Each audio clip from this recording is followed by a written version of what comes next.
Hey guys, hope you had a great Labor Day. Today we are going to go over what's listed as chapter 4 in my text. Some of our texts are thrown off on what chapter it is, but Federalism in the United States Constitution. We are going to have our first quiz this week. I'm going to give you an entire week to take it. It'll be posted on Blackboard for an entire week. I think everybody's Blackboard issues should have been resolved by now. If you're watching this and haven't had yours resolved, let me know. And if you need an extension because of your Blackboard issues or whatever else is going on, please let me know. It's not going to be difficult. Basically, I just want to know kind of where we are with things, who has Blackboard issues, who doesn't, who is able to follow what's going on. A lot of you have asked for my notes from these lectures. I don't really have notes. Honestly, like the best thing for you to be doing is to follow along in your textbook. I know I go on to my side sometimes when I go through stuff, but that is not what it will be tested on. You'll only be tested on what's in your text. Some other folks had asked about like practice quizzes and things. The end of each chapter of your textbook, there is a hyperlink. Follow that website and it takes you to a site where there are different ways for you to practice. Like you can review vocabulary words and then things like that. There are some practice quizzes on there and they will be tremendously helpful. Hint, hint. Go on there and practice. Go on there and make sure you're learning what's going on. It's easy to find. It's listed in your text. It's just a website that's listed on there. I'll see if I can find it and add it into our notes on here. But it's easy for you guys to find. As far as your readings, that some have had some questions on that too. The underlined portion on your syllabus is the chapter that we're reading that week. Please read your chapter. And then the other parts to read are just the additional materials that we have to read. There is nothing additional this week, but previously I've had you read like the Declaration of Independence and a few of the Federalist Papers, the Constitution, things like that. I think that gets through all of our business. I will dive into chapter 4 in my book, the Federalism in the United States Constitution. So what if we forgot about our Constitution? Just completely forgot about it. And suddenly we started using the French Constitution. We still have our same politicians and buildings in place, but it's not recognizable as American politics. It's not just our people or buildings, guys. It is the rules, the ideas, and the narratives that give us life and meaning here. Rules don't just drop from the sky. They're written and ready to be implemented. They're created by human beings who want to establish procedures to help them and those like them to get what they want from the system. If you change the rules, you change who is advantaged and disadvantaged by the system, by those rules. Our founders wanted rules, but they disagreed about what the basis of the government should be. They had to craft new rules to achieve the goal of government whose authority came from the people, but whose power was limited as so to preserve the liberty of those people. So the rules that fail to meet these tests are inconsistent with the narrative of liberty and self-rule that they were promoting, but rules that did limit self-rule had to be couched in terms that made them seem to be strengthening freedom. So how should our laws be made? By whom? Should Parliament be the model with which Lords and Commons? Or should there be two houses at all? What about the executive branch? Should we have a king? Should it be one person? Lots of people? How much power should the executive have? How will we choose he or she? How do we keep it so no one is all powerful? How can the system change with the times but still provide for a stable government? Our Constitution's the official rule book here. And if you follow along, you'll realize our founders were tremendously ahead of their time in figuring all this out. So we have 3 branches of government. All government has the power to legislate, the legislative branch, to administer, to execute the laws, the executive branch, and to adjudicate, interpret the laws. That's our judicial branch. So our legislative branch. The legislative power is a lawmaking power. It can be created by a rule, by a party, can be divined from religion, or made by citizens who have to obey these laws. Our legislature is the body of government that makes laws. We can have 1 chamber or 2. Members can be elected, appointed, hereditary, elected by people or some other body. We can have a bicameral legislature. This is a legislature with 2 chambers. In the House, they're elected for 2 years. And in the Senate, they're elected for 6 years. So we're never having a time where we've just completely wiped everybody out. Sorry. In Federalist number 10, sorry, tickle. Madison argued that laws should be made by representatives, not by the people. He rejected the notion of what's called a pure democracy, a small political system where the citizens make and administer their own laws. He recommended a republic, a government where decisions are made through representatives of the people. Some advantages of that are that factions are reduced and people running the government are presumably best equipped for this. He was really disillusioned with the Articles of Confederacy, so he wanted to set up a system where the few have more power than the many, and he justified it by claiming enhanced freedom. Well, what does the Constitution say here? Article 1, Section 8. This spells out the specific powers of Congress. Anytime we are writing a new piece of legislation in Congress, there is this part on there where you write, the bill that you want to write, and then you have to cite your legislative authority. And we literally every single time wrote Article 1, Section 8, because it is the necessary and proper clause. You can do what is necessary and proper to carry out the duties. It is broadly interpreted by the Supreme Court, and there's very few restrictions on it. We always wrote Article 1, Section 8, the necessary and proper clause. The House of Representatives is intended to be representative of the people, the people's house, and to be the voice of the common man. To be elected into the House, you only have to be 25 years old and a citizen of this United States for 7 years. You're only elected for 2 years, so members are constantly running for office, and they're ousted constantly, according to public whim.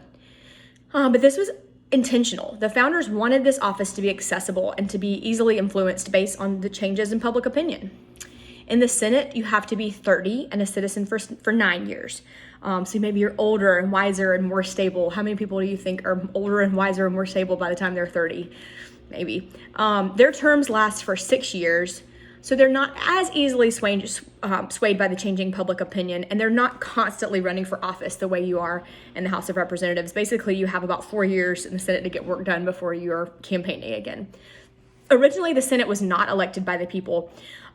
They were elected by members of their state legislature. They wanted to ensure a higher caliber of citizen and more aristocratic body, more like the British House of Lords, admitted by birth or achievement, not by election. So what about some possible alternatives? We could have a unicameral legislature. Think about a unicycle, one unicameral. Unicameral means one chamber. Some advantages to this is that lawmaking is faster and more efficient, more responsive to changes in public opinion, which is good for democracy. You have more of a sense of identity with government, which implies that the whole country shares the same fundamental interests. Also, quick legislative responsiveness of a unicameral legislation. It can be tough. It maybe is better to have safer, smaller units to protect it from abuse of power. George Washington explained bicameral legislation by saying, just as one pours one's coffee into a saucer to cool it off, which is what they used to do, we pour legislation into the senatorial saucer to cool it. And we say that a lot in DC. It cools the passions of each chamber by having to pass a law twice to keep the legislature in check. The executive branch. Obviously, this is the president's branch. This is the branch of government responsible for putting laws into effect. They execute the law. The president is part of this branch. He is not part of the legislature, but he can propose, encourage, and veto legislation. The articles provided for no executive. They worried this would threaten their liberty. And so the chaos under the articles made it clear that we wanted a stronger government and that an executive was necessary. But the founders were really worried about tyrannical power that they had just escaped from. Should an executive be more than one person? Should he or she seek re-election? How many times? Elected by the people or the legislature? If more than one, power could be divided. If elected by Congress, he would be dependent on Congress and fail to provide an adequate check on them in order to curry favor to be reelected. There would be no trust in the people, so a popular election was there was no trust in the people, so a popular election was suspect. Hamilton wanted the president to serve for life to eliminate the problem of being dependent on Congress or popular will, which is a very king-like thing. What does the Constitution say? It says the president's going to be a single executive, one person, serve an unlimited number of 4-year terms. Obviously, that was amended in 1951 to limit to 2 elected terms. He would be chosen neither by Congress or the people, but instead by the Electoral College. We're going to spend a lot of time talking about the Electoral College later this semester, but the Electoral College is an intermediary body that elects the president. The citizens vote not for the candidates, but for a slate of electors who cast their votes for the candidates about 6 weeks after the general election. They have no other lawmaking power, and they shouldn't be able to be bribed or influenced by candidates. Article 2 establishes the executive, 4-year term, natural-born citizen, 35 years old, resident of the United States for 14 years. The vice president is to serve if the president cannot, and Congress determines future succession after that. Some of his powers include being the commander-in-chief of the military. He can grant pardons with advice of the consent of the Senate, make treaties, appoint ambassadors, the Supreme Court, etc. He has the State of the Union address every year. He can call or adjourn sessions of Congress, receive ambassadors, execute laws, commission officers. He can be impeached for reasons of treason, bribery, or other high crimes and misdemeanors. You guys are probably hearing a lot about impeachment again. We went through that twice last year with President Trump. Folks are now wondering if we can impeach President Biden based on everything that's going on in Afghanistan, and it doesn't seem like we can. But we'll get into that a little more later. Almost every president has had articles of impeachment filed against him. The presidential system is the government where the executive is chosen independently of the legislature and the two branches are separate. Executive is independent and we can impeach him for criminal activity. Parliamentary system, what they have in London, is the government where the executive is chosen by the legislature from among its members and the two branches are merged. Parliament can remove executives for political or ideological disagreement. A vote of no confidence, for example, in Bill Clinton, would have worked a lot easier than failing to find criminal thought in his actions. The ties of a political party are really strong in a parliamentary system. All right, the judicial branch. The judicial power is the power to interpret laws and judge whether a law has been broken. Because of this, they end up also making laws. Constitutional provisions are brief and vague and mostly left for Congress to arrange, but that's often mentioned in the Federalist Papers. In Federalist 78, Hamilton said the judiciary was the least threatening branch of power, that the executive and legislature can endanger liberty, but not the judiciary, so they all must be separate. The executive, he said, holds the sword because they can declare war. The legislature commands the purse, and the judiciary has neither force nor will, but merely judgment, which I think judgment is more powerful than all of those things, but Hamilton didn't seem to think so. He didn't want it to be too powerful or too political. He wanted you to be appointed for life, provided good behavior to preserve them from politics. You do what is just and constitutional, not what's popular. Judicial review, the power of the Supreme Court to rule on the constitutionality of laws. For example, Marbury versus Madison, Judge John Marshall ruled that the Supreme Court is the ultimate interpreter of when a law is unconstitutional. But this is not an automatic part of lawmaking, only if a law is challenged and appealed all the way to the Supreme Court. What does the Constitution say? Article 3, it's very short. Power is vested in one Supreme Court and inferior courts, lifetime appointments as long as good behavior. But the role of courts in America has been left to be defined by Congress and the courts themselves. Possible alternatives: legislative supremacy. An alternative to judicial review is legislative supremacy. This is the acceptance of legislative acts as the final law of the land, which underlies British politics. They have no written constitution. We have separation of powers and checks and balances, which are two of our most powerful political tools. The separation of powers is the institutional arrangement that assigns judicial, executive, and legislative powers to different people, different persons or groups, and thereby limits the powers of each. So a French philosopher explained this notion, argued that putting all political power into the set of one hands is like putting all of our eggs in one basket. If one goes bad, they all go bad. If the power is divided, one may go bad, and the other two will be okay. Checks and balances is the principle that allows each branch of government to exercise some form of control over the other, ensures that no branch can exercise power tyrannically.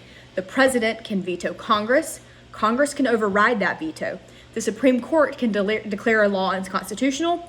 Congress can amend the Constitution with help from the states. So they all check and balance each other, which is really cool. In Federalist Number 1, Madison wrote, "If men were angels, no government would be necessary. If angels were to govern men, neither external nor internal controls on government would be necessary." But we are not angels, and we are not governed by angels, for sure. Human nature is flawed. Humans can be greedy, corrupt, ambitious, and precautions need to be taken. Separation of powers was an easy thing for the founders. Checks and balances wasn't as much. Ambition must be made to counteract ambition, said Madison.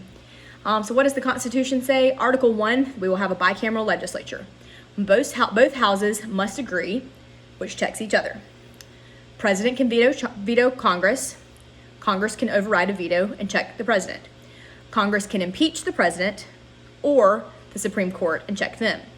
In Article 2, the president can recommend laws, appoint judges, grant pardons, be as the commander-in-chief, but only Congress can declare war. Article 3, the Supreme Court. We established judicial review in Marbury versus Madison. They have a check on legislative and executive branches, but Congress can amend the Constitution and check the judiciary. So no branch can independently act, but none is also dependent on the others. This separation of power and checks and balances is uniquely American and a really cool thing. Federalism. It's clear in our Constitution that national government trumps states, though the narrative of shared power has allowed both sides to come together around this concept. The effects of federalism we see today. We pay income taxes to a national government who then parcels out money to the states, and they spend it on programs like welfare, healthcare, highways, education. Even when we have a state law, the national government can sometimes still enforce its will. For example, a drinking law. A state can decide on they can decide on their own minimum drinking ages. But the federal government started to withhold federal highway funds until the drinking age of 21 was passed. This was under the guise of making roads safer. Similarly, they did this with drunk driving being a 0.08 blood alcohol level. So the federal government still forced its will on the states in that way. What does the Constitution say? The enumerated powers of the Constitution. These are the congressional powers specifically named in the Constitution, Article 1, Section 8. The necessary and proper clause, the constitutional authorization for Congress to make any law to be required to carry out its powers. This is also called the elastic clause because the Supreme Court has interpreted it so broadly. And the supremacy clause is the constitutional declaration that the Constitution and laws made under its provision are the supreme law of the land. The 10th Amendment says all powers not given to the national government are reserved for the states, but the necessary and proper clause makes it hard to see what is actually withheld from the national government. There are two views of federalism. Dual federalism, which is the federal system under which the national and state governments are responsible for separate policy areas. State and national governments were to be two self-contained layers, each separate and carrying out functions independently, but each supreme. And then a formal distinction in the Constitution and perhaps an accurate judicial interpretism for about 300 years. Cooperative federalism is the federal system under which national and state governments share responsibilities for most domestic areas. So instead of two layers of a cake, they're now swirled together like a chocolate and vanilla batter in a marble cake. Interdependent, but required cooperation of the other to get things done. This is a partnership where the dominant partner was usually the national government. A possible alternative to federalism is a unitary system, a government where all power is centralized. Great Britain is this way, which is interesting because even what is taught in schools is determined in London, not at home in the States or wherever in London, in England. So what if our national government could suspend the state legislature in Alabama during segregation to run the state from DC? That's impossible in the United States, but not in Britain, except for the chaos following the Civil War. And another example is the confederal system, where a government where the local units hold all the powers. For example, the United Nations and the European Union. The EU is kind of debating on whether it should become more federal. Federalism. This gave the founders a government that could take effective action, restore economic stability, regulate disputes among the states, but also allow some autonomy in the states and a narrative that they perhaps have more power than they actually do. It gives flexibility to preserve local standards and to solve problems at levels in which they occur. Traffic laws, housing codes, school policies, etc. It also allows a little experimentation with public policy. To pass something in the states before you make it a federal law. Some disadvantages are that sometimes there are different punishments for different crimes. For example, marijuana, maybe is legal in one state and then you drive across the border and it's not legal in the state that you just drove to. All policies are made and enforced locally, and so economies of scale here are lost. But federalism does provide increased access to the government. If there was just one distant official, it would be difficult. States really compete for industry also here. This is called smokestack chasing, which is bids against each other to attract industry. And governors who land enterprises are typically rewarded at the voting booth, which is the real reason that states will continue to compete. Federalism has proven flexible and effective. And as historic events occur, the demands on different levels of government change, including federal and state government. Our government is constantly growing in size. We make more demands on our government now than were made in George Washington's time. Our country is a lot bigger. But the country's grown bigger, the country's grown more industrial, the country's grown more urban and more technical, so we expect more and need more from our government. We want the government to protect our rights, but now that's more than the first 10 amendments. We want economic security in old age. We want a minimum standard of living. We want safe highways. We want crime-free neighborhoods. Liberals tend to believe in a strong central government to solve social problems like discrimination and poverty. Conservatives tend to think that big government creates more problems than it solves. Like anti-federalists, they want more local and state government. John Marshall, I kind of alluded to this a little bit earlier, strengthened the constitutional powers of the national government. In 1819, the case of McCulloch versus Maryland was the question of whether Congress could charter a bank and if Maryland could tax that bank. The Supreme Court ruling in 1819 confirmed the supremacy of national over state government. In 1824, there was a case called Gibbons versus Ogden, which is the Supreme Court ruling that established national authority over interstate business, interpreted broadly to include almost any kind of business. And then we run into the Civil War. One of the largest issues of the war was to resolve the question of national versus state supremacy. Nullification was the declaration that by a state that federal law is void within its borders. The southern states tried to maintain their own narrative by invoking this in nullification.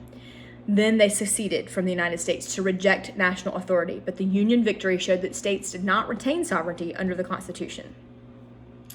Under the New Deal, moving a little further in history, the Supreme Court maintained an anti-regulation stance, but the president really berated the Supreme Court for striking down his programs in public opinion that backed the New Deal. We're going to talk a little more about that later this semester because it's really interesting to think about how the New Deal really changed politics. The New Deal policies really redefined the purpose of American government and the scope of state and national powers. This Social Security was born during the New Deal and many other national programs designed to get America back to work and back on its feet. So what about federalism today? Federalism is a renegotiated compromise between advocates of strong national government on one hand and advocates of state power on the other. If a party dominates in federal government for a long time, its members become accustomed to looking there to accomplish its aims. The minority party then looks to the states, and they have to fight to make decisions in the arena where they are likely to prevail. Devolution is the transfer of powers and responsibilities from the federal government to the states. Happened a little bit and then came to a stop after 9/11. The Supreme Court has a conservative majority that really is unlikely to change. And so a lot of questions of contemporary federalism involve the national government trying to influence how the states and localities go about providing goods and services and regulating behaviors that have traditionally been within their jurisdictions. Some policies, like Social Security, are easy to administer at the national level. Others, like changing education policy, remain under state authority and can't be altered in DC. How does the national government try to influence the states? The character of the rules. They'll look at, will the rules and regulations that are issued be broad enough to allow states flexibility or narrow and specific enough to guarantee that the policy is executed as DC wishes? They'll look at the cost of the rules. Will it be paid for by the national government? If so, how much will the government cover? 4 general congressional strategies for influencing the state. They will have no national government influence, or categorical grants, federal funds that are provided for specific purposes and restricted by detailed instructions. If a state complies with the requirements, federal money is released. If the state does not comply, it doesn't get the money. Comes with a lot of paperwork though, so Congress doesn't really like those. Then you have something called a block grant, which is a federal funds provided for a broad purpose and unrestricted by detailed requirements and regulations. States have considerable freedom in using the funds in broad policy areas. Congress resists block grants because they fear states will pursue their own agendas instead of what Congress intends, and it's impossible to control how a state deals with a problem under a block grant. A member of Congress also really can't claim credit for those programs. And then the 4th thing is unfunded mandates. This is a federal order mandating that states operate and pay for a program created at the national level. Congress forces states to comply by threatening criminal or civil penalties or promising to cut one or the other off, often unrelated, and then the federal funds they will cut off if the state doesn't follow its direction. For example, the Real ID Act was passed in 2005, actually, following 9/11 Commission recommendations, and has been required for doing business with federal agencies, including airports. It costs about $11 billion, which has to be shouldered almost 100% by the states. The federal government says you have to do it or you can't interact with federal agencies like the airports, but you got to pay for it yourselves. That is an unfunded mandate. Obviously, the Real ID Act has been delayed a number of times. I think it's been delayed at least another year, but you guys probably all have a Real ID because you got all your driver's licenses after that was passed. Continuing tension between the national and state government. The current status of federalism is a mix of narratives about returning the powers to the states and new national incentives like healthcare, education, and environment. Members of Congress, though, are elected locally. They have primary loyalties to their constituencies, not a national audience. National inaction. I had a boss that always would say, "When are we going to do something?" A member of Congress would say that. He said it all the time. It's left this policy vacuum being filled with state policy initiatives. All right, so what if we want to amend the Constitution? If the Constitution is a rule book, its capacity to be changed over time is critical to it remaining a viable political document. It has to have amendability, the provision for the Constitution to be changed so as to adapt to new circumstances. Founders wanted a method for allowing growth and adaptation to new circumstances, and over 10,000 amendments have been introduced, but the Constitution has only formally been amended 27 times. Some of the recent calls for amendments are banning abortion, banning gay marriage, banning flag burning, permitting prayer in schools, usually very partisan camp divides. Democrats believe that change is inevitable and that the Constitution is a living, flexible document that can have small alterations. Republicans are usually suspicious of change and believe that founders' work need not be tampered with by unelected judges. They will change in fundamental ways, but preferably by amendment. Article 5 spells out the really confusing process for amending the Constitution.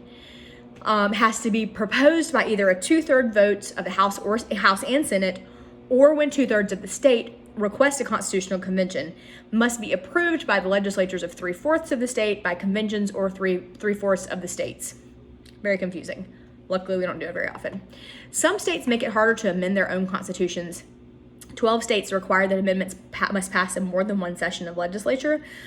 Some states make it easier, which gives the citizens a substantial role in the process through referenda and initiatives. But public opinion can be really fickle, and we may not always want the Constitution to respond easily to a whim. For example, the California Constitution has been amended more than 500 times, and instead of being subject to ordinary legislation, it just keeps getting amended. You see, we were in California earlier this summer, and there are things written everywhere. Subject to California Constitution, there may be lead in this pipe. I mean, it's just crazy how it just all over the place. I'm like, really? They put that in the Constitution? Is the fundamental importance of the Constitution trivialized by cluttering it with so many additions that could be dealt with in other ways? I tend to think so. Our United States Constitution has weathered the test of time for two reasons. First of all, it's not too detailed and explicit. And second of all, it guards equally against that extreme facility, which would render its constitution too mutable, and the extreme difficulty, which might perpetuate its discovered faults. Kind of walks that line. Benjamin Franklin said that he'd created a republic, madam, if you can keep it. But the Constitution only allows citizens the slimmest of roles in keeping the republic. In fact, it profoundly limits citizens' participation. But the founders wanted it that way. They didn't trust human beings to know their best interests or to handle power without being corrupted. They wanted popular power to serve as a potential check on the elected leaders, but wanted to impose strict checks on popular power as well, which was the Constitution was the republic's insurance against chaos and instability. There are three formal mechanisms of direct democracy at the state level. An initiative, where a citizen can petition to place a proposal or constitutional amendment on the ballot to be adopted or rejected by a majority vote bypassing the legislature. It can be a referendum, elections where bills passed by the state legislature is submitted to voters for approval, and a recall election, where a voter votes to remove an elected official from office. California is going through a recall election right now. Why do you think our founders chose to structure our three branches of government the way they did? I want you guys to think about these questions. I'm not going to post them because we have a quiz this week, but here's some things I want you to think about. Why do you think our founders chose to structure our three branches of government how they did? Has the flexibility of our Constitution allowed it to change with the times? Should it be more flexible or less flexible than it currently is? And do you think the Constitution fosters or limits citizens' participation in the government? If you guys, I've made you think a lot about if you were creating your own government, how would you do it? And I want you to think about how you would structure the branches of government. Would you still have three? Would you want the Constitution to be more or less flexible than it already is? Would you want people to be more or less involved than they already are? Just some things to think about. All right, look for your quiz to be posted on Wednesday. I'll post some more instructions about that on Blackboard. It will be up for at least a week, probably just a week. I'll let you guys know, depending on how many people are having Blackboard problems. Email me with any questions, and be sure and check out the website in your textbook. It should have some help for you guys. All right, thanks guys.